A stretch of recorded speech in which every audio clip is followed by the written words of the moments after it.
Communication के concept को समझने का प्रयास करेंगे। तो कम्युनिकेशन होता क्या है?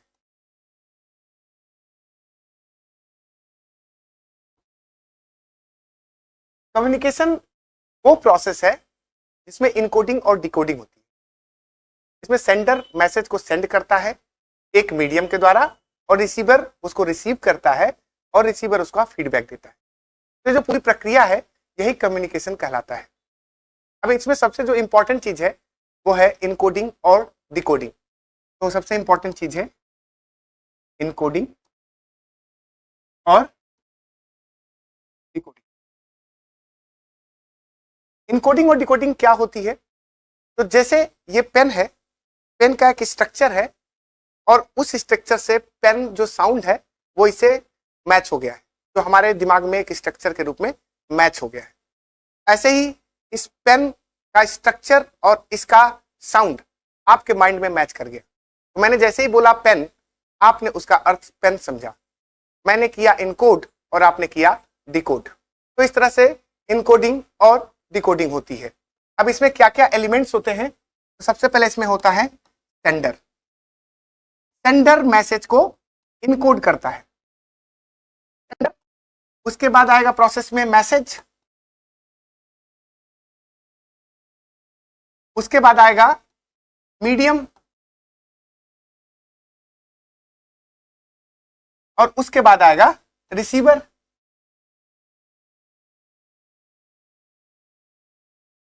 और रिसीवर देगा फीडबैक। फीडबैक अगेन सेंडर के पास गया। तो सेंडर ने मैसेज को इनकोड किया, एक मीडियम के द्वारा रिसीवर तक उसको भेजा, रिसीवर ने उसका फीडबैक दिया।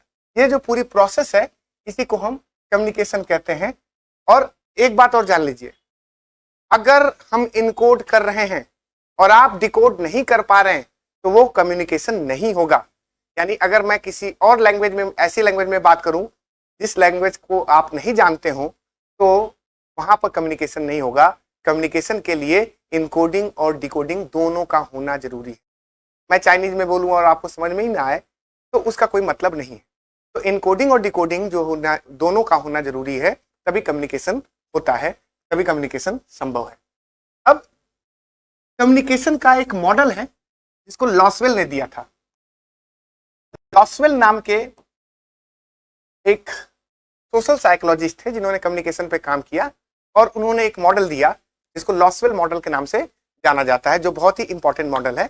इस मॉडल में क्या क्या शामिल है? फर्स्ट, हु, कौन मैसेज को सेंड कर रहा है? तो हु मतलब sender. Says what,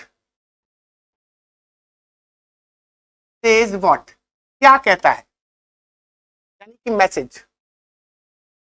third, in which channel,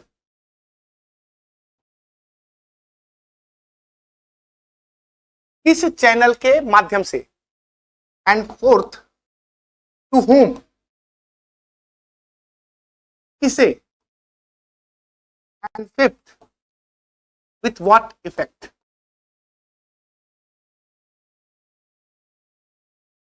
यानी कि उस मैसेज का क्या प्रभाव पड़ता है।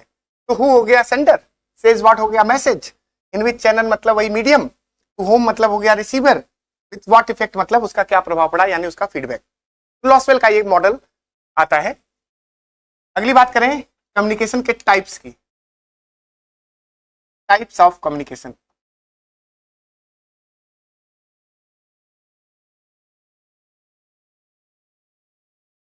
तो कितने टाइप के होते हैं? पहला, इंट्रापर्सनल।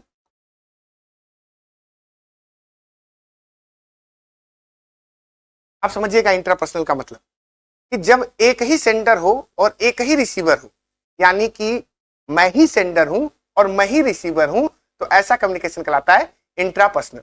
जैसे कि हम सोच रहे हो, हम सोचते हैं तो वो इंट्रापर्सनल है। हम पूजा कर रहे हो, पूजा करना भी क्या है? इंट्रापर्सनल है। यानी एक ही सेंडर है और एक ही रिसीवर है, ऐसा कम्युनिकेशन इंट्रापर्सनल कहलाता है। कई लोग होते हैं भूत प्रेत से बातें करते हैं, वो भी इंट्रापर्सनल है। अपने आप में ही अपने सेंडर है, रिसीवर है, उन्हीं को लग रहा है कि अब तो ये जो मल्टी पर्सनालिटी डिसऑर्डर होते हैं वो भी इंट्रापर्सनल कम्युनिकेशन है। और एक बात और ध्यान रखना है कि कोई भी कम्युनिकेशन होगा उसमें इंट्रापर्सनल होगा ही। यानी अगर मैं आपको बोल रहा हूं, आपको समझा रहा हूं, तो फ्रैक्शन ऑफ सेकंड में मैं सोच तो रहा हूं ना, और वो जो सोचना है वही इंट्रापर्सनल है। यानी एक सेंडर है, एक रिसीवर है, स्वयं में ही कम्युनिकेशन करना ही इंट्रापर्सनल कहलाता है। दूसरा है इंटरपर्सनल।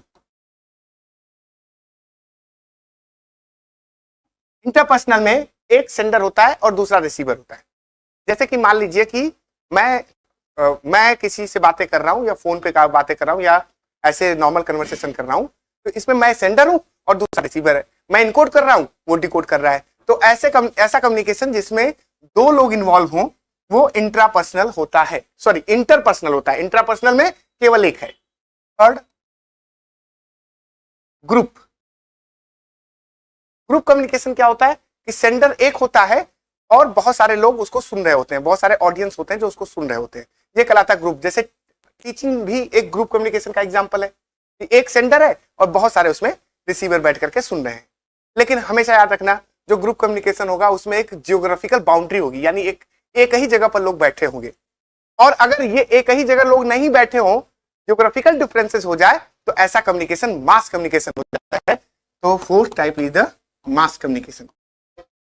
मास कम्युनिकेशन कैसा होता है कि ऑडियंस हमें नहीं पता होता, सेंडर को नहीं पता होता है कि हमारा ऑडियंस कहाँ है। जैसे न्यूज़पेपर में हमने कोई चीज लिख करके दिया, कौन पढ़ रहा है, कहाँ पढ़ रहा है, ये हमको मालूम नहीं है। इसमें जियोग्राफिकल डिफरेंसेस देखने को मिलते हैं मास कम्युनिकेशन में। जबकि ग्रुप कम्युनिकेशन एक जगह पर होता है, वहां पर जियोग्राफिकल डिफरेंसेस नहीं होते। मास कम्युनिकेशन जो है वो हेट्रोजीनियस ऑडियंस है, यानी हमें पता भी नहीं कि हमारे ऑडियंस कौन कौन है, और साथ में जियोग्राफिकल डिफरेंसेस इसमें शामिल होते हैं। और मास कम्युनिकेशन करते हैं तो उसमें मीडिया प्रयोग होता है। मास कम्युनिकेशन में मीडिया प्रयोग होता है। मीडिया कितने तरह का होता है, तो मीडिया के टाइप्स थोड़ा समझ लीजिए। मास कम्युनिकेशन के लिए मीडिया प्रयोग होता है। मीडिया कितने प्रकार का होता है, तो पहला print media. Print media newspaper, magazine, ये प्रिंट मीडिया के एग्जांपल हैं। दूसरा है